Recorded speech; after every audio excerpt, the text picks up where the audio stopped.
Haremos un ejemplo de un ejercicio por el método de suma de dígitos. Con la finalidad de que podamos ver los pasos a seguir, haremos el siguiente ejemplo. Los datos son los siguientes. Tenemos una vida útil de 5 años, un valor de adquisición de 179,500 y un valor de salvamento de 40,000 pesos. Lo primero que haremos será determinar la base de depreciación, por lo cual al costo original le restaremos el valor de salvamento y nos da una base de depreciación de 139,500. Enseguida determinaremos la suma de dígitos. Para ello aplicaremos la fórmula que estamos marcando en este momento, n que multiplica a n más 1 y lo que nos dé lo dividimos entre 2.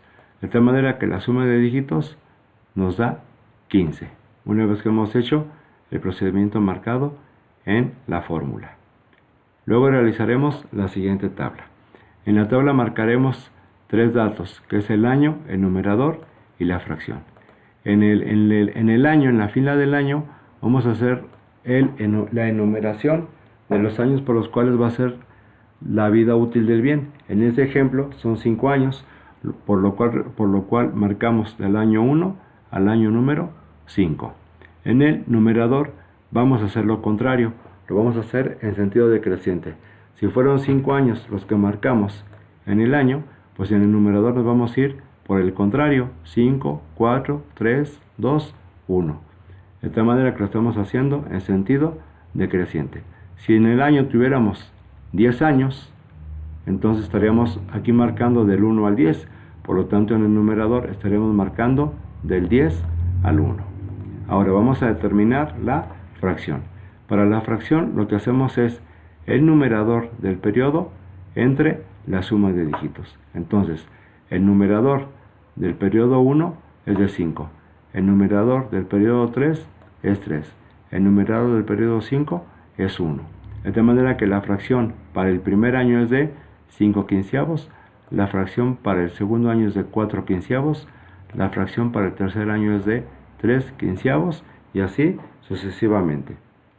Lo que estamos observando es que aquí en las fracciones, si hiciéramos una suma de fracciones, al final de cuentas tendríamos 15 entre 15, lo que nos da un 100%. De tal manera que para el año 1 vamos a depreciar 5 quinceavas partes, para el año 3 vamos a depreciar 3 quinceavas partes, para el año 5 vamos a depreciar una quinceava parte. De tal manera que estamos haciéndolo en sentido decreciente. Lo siguiente a determinar será la depreciación de cada uno de los años, para lo cual haremos el uso de la siguiente fórmula: numerador por periodo entre suma de dígitos por base de depreciación. Para la depreciación del año 1, la fracción del año 1 que vimos en la tabla anterior era de 5 quinceavos. Entonces, 5 quinceavos multiplicados por 139,500, que es la base de depreciación, nos da una depreciación para el año 1 de 46,500. Para determinar la depreciación del año 2, hay que tener presente que la fracción del año 2 fueron 4 quinceavos, que multiplicados por 139,500 nos da una depreciación para el año 2 de 37,200. Y así lo hacemos sucesivamente para cada uno de los años. Esta fracción la determinamos en la tabla que habíamos visto anteriormente para cada uno de los años que queremos depreciar. Una vez que hacemos la suma de las depreciaciones, 46,500 más 37,200 más 27,900 más 18,600 más 9,300 nos da una suma de 139,500, que corresponde a lo que habíamos determinado como base de depreciación. De tal manera que tenemos ahora la depreciación para cada uno de los años.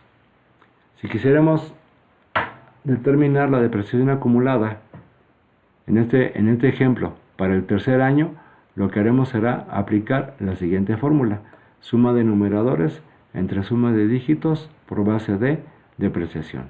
Entonces, los numeradores de los primeros 3 años son los siguientes: 4, 5 más 4 más 3. Y esto dividido entre la suma de dígitos, que es de 15. Una vez que hacemos la suma y la dividimos entre 15, lo multiplicaremos por la base de depreciación que habíamos determinado en 139.500. De tal manera que la depreciación acumulada para el tercer año es de 111.600. Si quisiéramos determinar la depreciación acumulada al segundo año, entonces lo que haríamos sería sumar 5 más 4, que son los numeradores del primer año y del segundo año, y lo dividiríamos entre 15. Lo que nos resultara lo multiplicaremos por la base de depreciación, que es de 139.500. Estos son pues los pasos a seguir en la suma de dígitos. A partir de ahí podríamos ya hacer la tabla de depreciación correspondiente y su contabilización.